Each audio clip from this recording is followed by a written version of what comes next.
Hello students, study time channel में आप सभी का स्वागत है।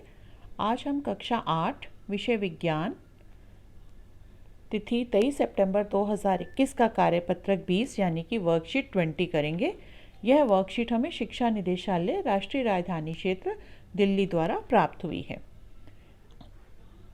ये वर्कशीट आपके चैप्टर धातु एवं अधातु पर आधारित है। हमने धातुओं और अधातुओं के भौतिक गुणों के बारे में जाना है और उनकी तुलना भी की है। पिछले वर्कशीट में हमने धातुओं के भौतिक गुणों के बारे में पढ़ा था। आज हम धातुओं एवं अधातुओं के रासायनिक गुणों की तुलना करते हुए उन सभी की पुनरावृत्ति करेंगे। तो ये वर्कशीट जो है एक तरह से आपकी रिवीजन वर्कशीट है बेटा।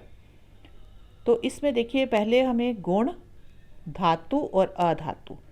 अब गुण क्या है कि ऑक्सीजन से अभिक्रिया धातु कैसे करते हैं, अधातु कैसे करते हैं, वो यहाँ समझाया गया है। धातुएं ऑक्सीजन से अभिक्रिया कर धातु ऑक्साइड बनाती हैं। ठीक है, जैसे धातु कौन सी होगी, मैग्नीशियम, ऑक्सीजन के साथ क्रिया कर रही है, ये मैग्नीशियम ऑक्साइड बना दिया, मतलब धातु ऑक्साइड बन गई है। अधातुएं जो हैं वो ऑक्सीजन से अभिक्रिया करके अधातु ऑक्साइड बनाते हैं। तो ये तो दोनों में हो गया सेम कि ये जो है धातु के साथ क्रिया करके धातु ऑक्साइड बनाता है ऑक्सीजन, और अधातु के साथ अभिक्रिया करके अधातु ऑक्साइड बनाता है। जैसे यहाँ पे सल्फर और ऑक्सीजन मिले तो सल्फर डाइऑक्साइड बन गया। फिर आता है ऑक्साइड की प्रकृति। धातु ऑक्साइड की प्रकृति क्षारकीय होती है। कैसे पता चलता है ये? क्योंकि ये लाल लिटमस को नीला कर देता है।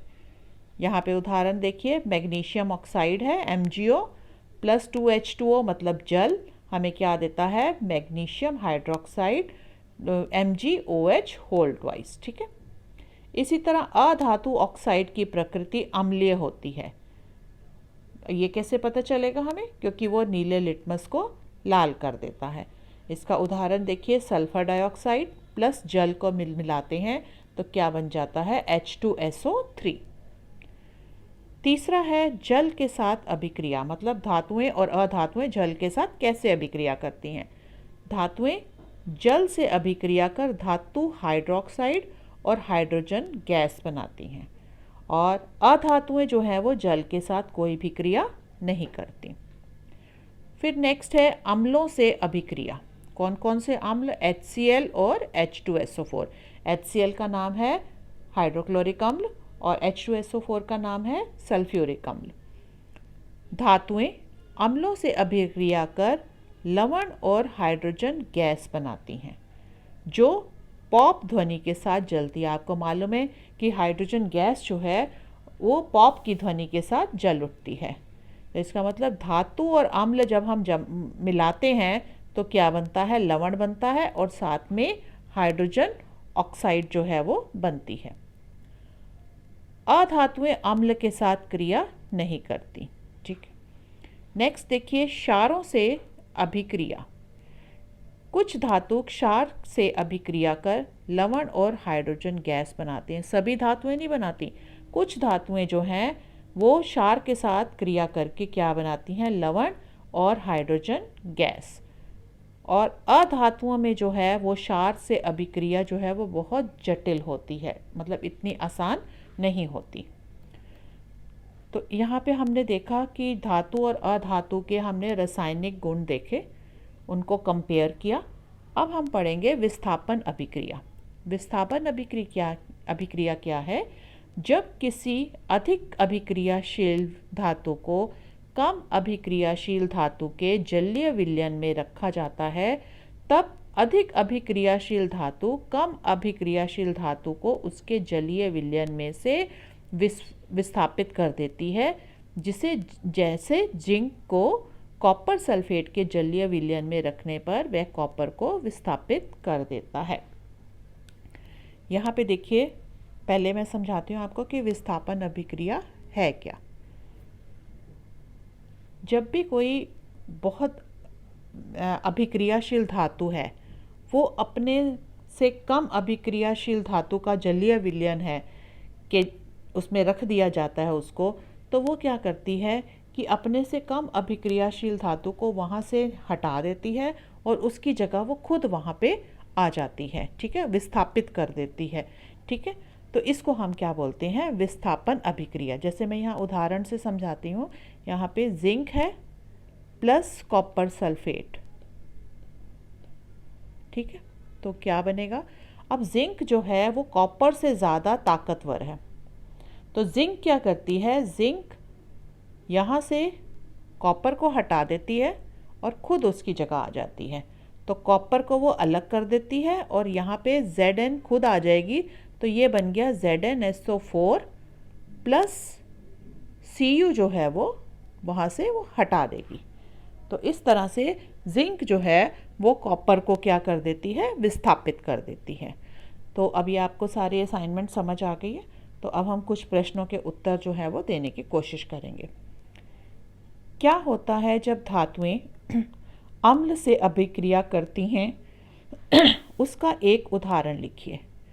आपने देखो ऊपर पढ़ा था, धातुएं जो हैं अम्लों के साथ अभिक्रिया करती हैं तो क्या होता है, यहाँ पे देखिए धातुएं अम्लों से अभिक्रिया कर लवण और हाइड्रोजन गैस बनाती हैं, ठीक है।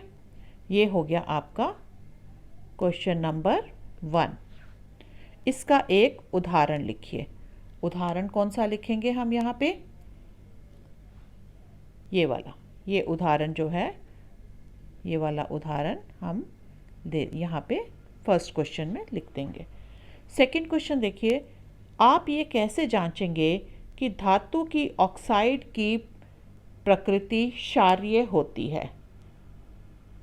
हम कैसे जानेंगे कि ये क्षारीय है या अम्लीय है, तो हमने यहाँ पढ़ा था कि वो लाल लिटमस को नीला कर देती है, इसलिए हमें पता चलता है कि धातु के ऑक्साइड की प्रकृति क्षारीय है।